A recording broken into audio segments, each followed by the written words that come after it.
So I'm just making a quick video here. Got some of the lime out. Got that a little filled up. Been around this one a couple of times here. I like to get the lime out pretty early. So I'll get this one all completed down through here. I'll go do the middle section and then the far section. And then I have another section kind of on the way out. It's a little blind setup, but I recommend everybody get their lime in early. Usually I'm 4 to 5 months minimum before planting. That's my goal. I do it every year. So there's kind of like a little bit of snow, the frost, and what happens is with the rain and everything else, it kind of seeps in really well, and you'll get your pH levels up a lot quicker when you're getting that freeze and thaw action. That's one of my best recommendations. So yeah, got the CF Moto getting its workout here. You know what? They're not bad machines. I've had every machine under the sun, but they're not too bad. Notice we had a lot of trees fall over a lot of the trails. One fell back here, but this is my food plot area. A lot of the deer come up out of the bottoms in the evenings to eat. Sometimes I have a big ridge over on that side. It goes way down, and they'll cross that ridge and come up too. So it's kind of like a intermediary area right here. People say, oh, you can't hunt right in the middle of your food plots. Well, let me tell you what, when that grows in, and every year I put more and more around it, there's a tree right there, and you can virtually not see it. I'll show you later in the year. A lot of times this will all grow up 4 feet high, and it's perfect. But yeah, I'm out here just be checking some of the pear trees and apple trees that are over there too. But I recommend getting your lime in early. You'll definitely raise your pH quicker when you get a lot of the upheaval, the freeze and thaw. So this is one of the areas. We got a old pine timber stand up through here. We got a trail that kind of runs along this ridge. You can see the creek way down there. Kind of divvies out and peters each way. We got another one down there that kind of heads toward the road. But this is a big ravine that they cross. The deer cross this a lot of times. Early in the season like this, a lot of the deer have come down out of the hills. They've gone, toward their food stands and corn. But as the year progresses, they just pile back in here.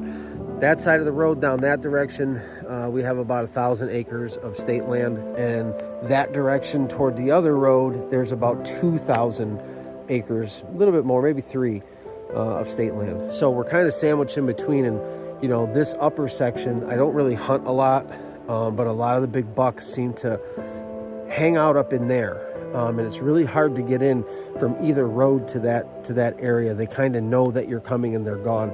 So it's almost like you have to hunt this side of the ridge and wait for them to kind of expose themselves. But yeah, I'm just giving you some tidbits of the property.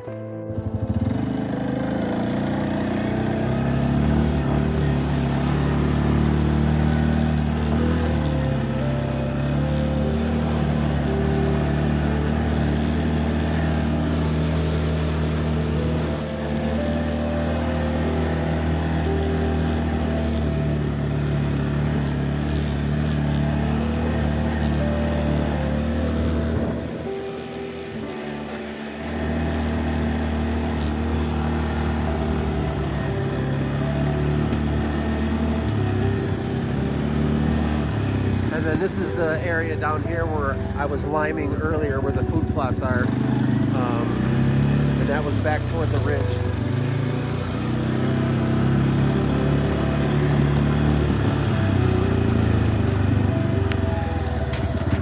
And by the way, I highly recommend that, the ATV spreader.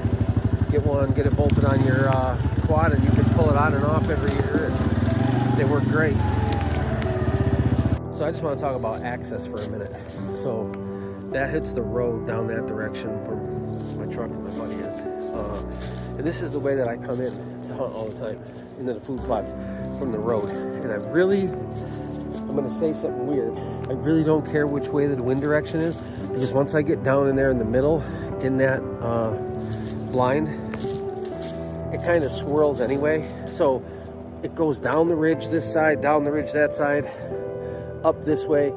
So there's so many different ways that they come into this food plot. They come from across the street even to eat at these food plots. the wind really doesn't affect me. It's always swirling because as you can kind of see, it's kind of like a little bottom in here, and then it goes farther down to that creek basin and to that creek basin up over that hill. But they come from so many different places. I mean, I've literally had deer pop out from everywhere around here. So a lot of people say, you know, hunt the wind, which is, it's very smart. You should hunt the wind 100% of the time. But when your food plots are kind of secluded, I'm probably a quarter mile off the road. Maybe a little farther. This setup's a little farther, but to where the truck is probably a quarter mile off the road.